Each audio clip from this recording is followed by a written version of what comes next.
सूरत के अमरौली थाना क्षेत्र में नकली ब्रांडेड शैम्पू का एक बड़ा रैकेट पुलिस ने ध्वस्त कर दिया है।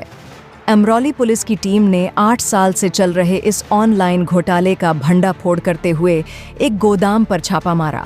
गोदाम से अंतर्राष्ट्रीय और लोकप्रिय कंपनी का नकली शैम्पू जब्त किया गया, जिसकी कुल कीमत करीब 16 लाख है। इस छापे में क्लर्क के तौर पर काम कर रहे हितेश शेठ को गिरफ्तार किया गया है। हद प्रश्न पूछताछ में पाया गया कि शैम्पू की खाली बोतलों में मिलावट करके इन्हें असली पैकेट में भरा जाता था। प्रारंभिक जांच में सामने आया कि दानिश विरानी और जेमिल गाबानी नाम के 2 शख्स इस रैकेट के मुख्य सदस्य हैं, जिन्हें पुलिस ने वांटेड घोषित किया है। अमरौली पुलिस इन दोनों आरोपियों की धरपकड़ के लिए तेजी से काम कर रही है।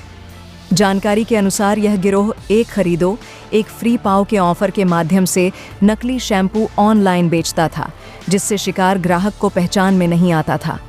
इतने वर्षों तक बरती गई सोफिस्टिकेटेड कार्यप्रणाली की वजह से पुलिस को छापेमारी की सटीक सूचना मिली।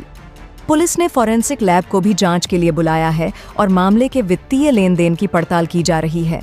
अमरौली थाना क्षेत्र के अतिरिक्त पुलिसकर्मी इस रैकेट के उन्मूलन के लिए आगे की रणनीति बना रहे हैं।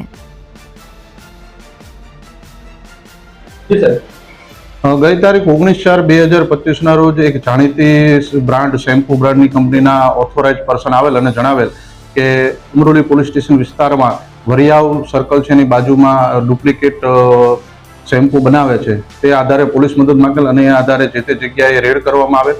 આ જગ્યાએથી કુલ જાણીતી બ્રાન્ડ જે શેમ્પુ છે એના 16 લાખનો મુદ્દામાલ મળી આવેલ છે। એમાં સ્ટીકર લગાવવાનો મશીન છે, જે શેમ્પુ છે એની બોટલો, એ તમામ મળીને કુલ 16 લાખનો મુદ્દામાલ કબજે કરેલ છે। કુલ 3 આરોપીઓની ધરપકડ કરવામાં આવેલ છે, જેમાં એક જે કામ કરનાર મજૂર છે એની અને 2 માલિકની ધરપકડ કરવામાં આવેલ છે। કઈ રીતના શેમ્પૂ છે તે પ્રોડક્શન કરતા હતા અને કઈ રીતે બજારમાં વેચતા હતા, ક્યાં ક્યાં? આ જે લોકો છે ત્યાં વરિયાવ ખાતે એક હબ બનાવેલું છે, એમાં જે જાણીતી કંપની છે એના સ્ટીકર બનાવતા અને બીજી જગ્યાએ શેમ્પુ બનાવી અને ફ્લિપકાર્ટ દ્વારા ઓનલાઈન વેચાણ અલગ અલગ જે છે એના દ્વારા બનાવતા હતા। કેટલા ટાઈમથી આવતા? અહીંયા 2 મહિનાથી ચાલુ છે અને આમ કુલ 7-8 વર્ષથી આ લોકો આ રીતનો ધંધો કરતા હોય એવું જાણવા મળેલ છે। કેવી રીતે સમગ્ર આ રેકેટ બહાર આવ્યું અને અસલી અને નકલીમાં શું તફાવત છે? જે દરેક ઓથોરાઇઝ પર્સન રાખેલા હોય છે જાણીતી કંપનીઓ બ્રાન્ડ વાળા, એ લોકો આવી રીતે માહિતી મેળવતા હોય છે। એમને માહિતી મળેલ કે આ જગ્યાએ આ રીતે નકલી શેમ્પુ બનાવેલ છે, જેથી એમની બાતમી આધારે રેડ પાડવામાં આવેલી। તે લોકો બોટલ બનાવી એની ઉપર કંપનીના સ્ટીકર લગાવી દેતા અને જે નકલી માલ છે એને અસલી તરીકે વેચતા હતા। સર, કેવી રીતના આપણે પરખી શકીએ કે આ અસલી છે કે આ નકલી છે? આ લોકો પાસે જે બેચ નંબર હોય છે એના અમુક QR હોય છે, એ બેચ નંબર આધારે તેઓને ખ્યાલ આવે કે આ નકલી માલ બજારમાં વેચાઈ રહેલો છે।